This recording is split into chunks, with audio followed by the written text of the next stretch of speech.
Hello and welcome to my Classroom Power-Ups vlog. I'm Adam Powley, and today I'm going to talk a little bit about experience points and XP grading and the way that I help my students keep track with that.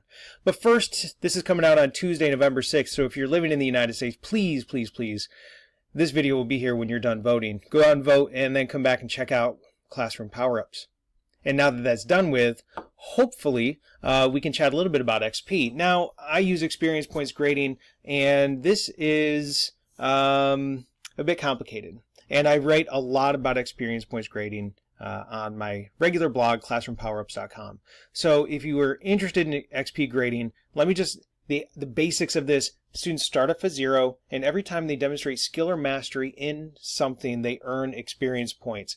Now, because it's experience, I can't take it away. So their grade is constantly going up. I love this system. I've been using it for about 5 years now. I've got a lot of the irons wrinkled out of it. So read my writing about it on my blog if you're interested in this.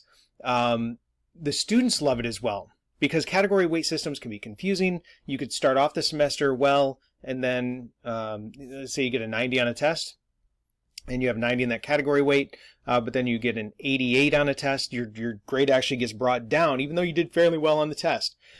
Students like that the XP grading system shows that they're making progress, even if it's not great progress. Even if they're getting like a 70 on the test, they're still getting, they've demonstrated that they know 70% of the knowledge that they might not have had before they entered the classroom. So XP grading is great for showing progress and growth, and it's a way to keep students engaged by showing them that the grade is not the goal. The grade is merely an indication of progress. Let's leave it there.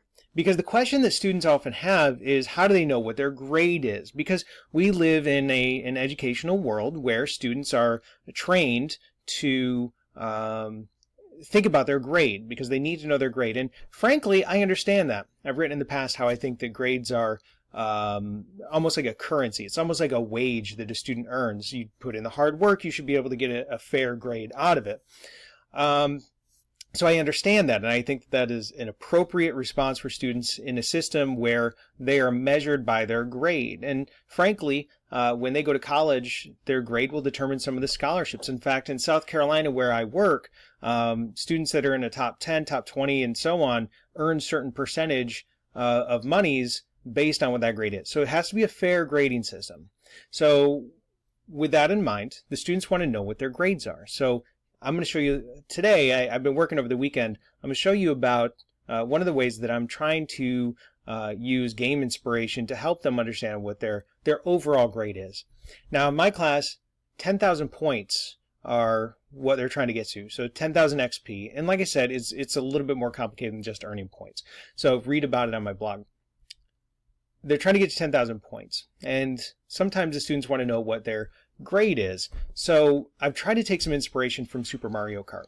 Now Mario Kart is a great game. It's a lot of fun with parties, but there is a mode in Mario Kart where you can race against what they call a ghost car, right? So you can kind of measure yourself and your tactics against this ghost car if you're trying to plan on a new track. Well, I'm trying to use that along with the idea of a progress bar in order to help students to figure out what their grade is, or what their pace is for their score. So let me show you a couple of things I've done. I'm going to go into some spreadsheets here, and hopefully this screencast will show you a little bit about what I'm working on.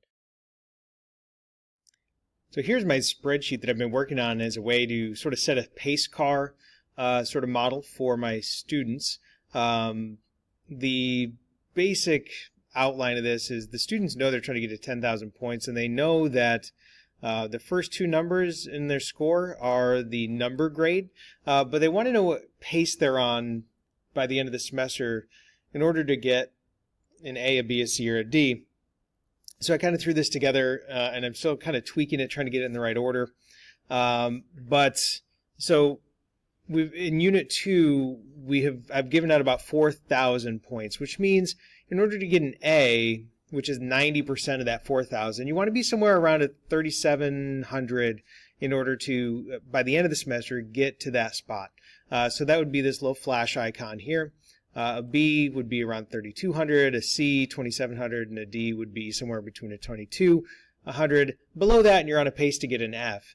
Now, that's a pace. It doesn't necessarily lock anything in because the way the class works, you start at a 0 and you're constantly building your grade up. So you can go back and do side quests and you can do past missions. And just like if you're in an open world game, you can go back and conquer some older monsters in order to earn some new experience points, maybe go on a quest you might have bypassed before. So the class is very much set up in that sort of open world RPG kind of way. But the students want to have this kind of guide, so what I'm going to try to do is after each unit I'm going to update this spreadsheet so that it will reflect the minimum points that I've sort of laid out for them at this point. So by the time we've gotten to Unit 2, they've had 2 1,000 point tests, they've had 2 missions that are worth 350 points each, they've had other missions that are worth 100, 200 points, so I've given out about 4,000 points if they only do the bare minimum of each. So let's say a student has 3,650 points. That means that they're going to be on a pace to get between a B and an A, so probably a high B or so. And if they've done 42,000, because they can do extra missions, they don't have to do just the minimum, they're definitely on a path to an A at this point. So there's a couple of functions that I want to mention that allows me to build this, and as I go along, still tweak this. The first is pretty straightforward. And that is how to get the image in the box. See, if you just go to the insert image up here, it's going to insert the image, but it's going to lay over top of the spreadsheet. So it's not actually going to be within the cell.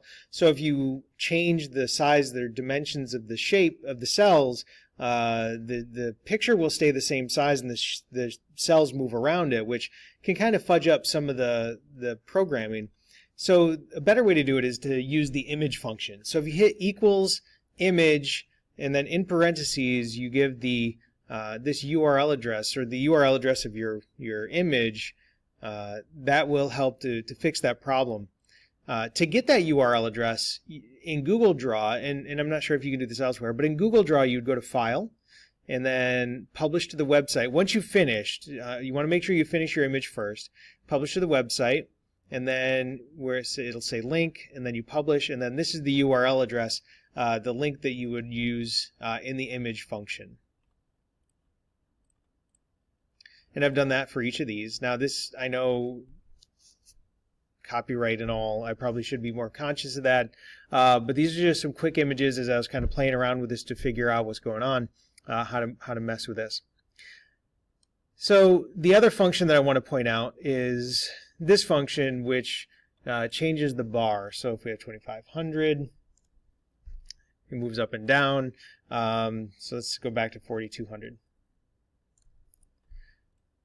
So there's a couple of things I want to point out here too. The first is that it starts off as an if function. And then the if function is if cell A2, right here, is greater than 4,000, which it is, then it moves on to this next Vlookup function. If it's less than 4,000, it does not move on to that Vlookup function, and the cell does not get filled. That's very helpful in keeping this graph sort of showing the progress bar part of this, so they can see sort of where they are overall. Now the Vlookup function is important because what it's going to do is go to a chart that I've set up on this Hero tab down here, which I'll show you in a second. Now the 8 is going to use cell A2, and then it's going to look at the Hero tab, and it's going to look at the column which starts in A2. Whoops.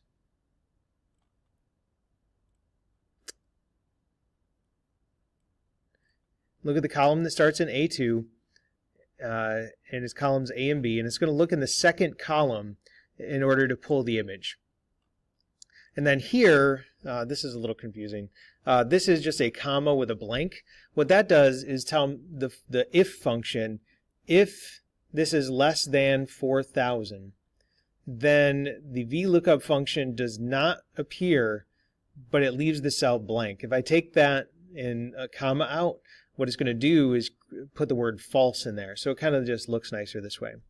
But let me show you the Vlookup function, because what the Vlookup function is going to do is then take that 42,000 and it's going to look in here and it's going to say, okay, the image between 4,000 and 4,500 is right here, and that is going to then pull that image and show it here. Now, this is one of the things I'm tweaking. I'm going to add the column, the Vlookup column, these halfway numbers, the 750, 1250, and so on. But the reason I wanted to do it through a Vlookup function was that when a student gets into the D, C, and B range, then they're going to be able to see this. So I will be adjusting these Unit 2 pacers as I go, but if the student gets to 6,650 points, they're going to see this. And they will see that they've broken that threshold to a D, because in the XP grading system, the grade never goes down, it's always going up. So all of this will show they have achieved that D. And then when they get to 7,500, they'll see that they're at a C level, and 8,000, they're at a B, and 9,500, they're at an A. And then if they get above that, if they get to 10,000 points, well, they've maxed out for the semester. They can still keep working and doing things, but they've moved on to legendary status, which they can see all the way over here.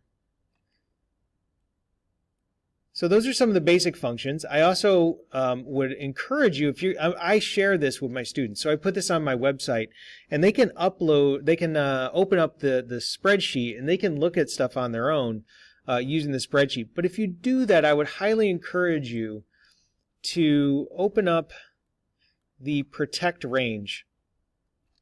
Now what I've done here is I have the protect range open for the sheet, except for certain cells. And the certain cell that I have protected is cell A2, and that's here. So this, it accepts it, so students can add to that. Alright, so it already has sheet protection, so you can see here that it does. So this is my sheet protection. That means that the students can't change anything on this sheet. Nobody except me can change any of this in the cell except for the XP count, so that protects the range. They can also look here. This is protected as well, simply because I don't want anybody coming in and playing with the functions. If you're interested in VLOOKUPs, I have a couple of blog posts about VLOOKUP, and I can add those to the how-to here.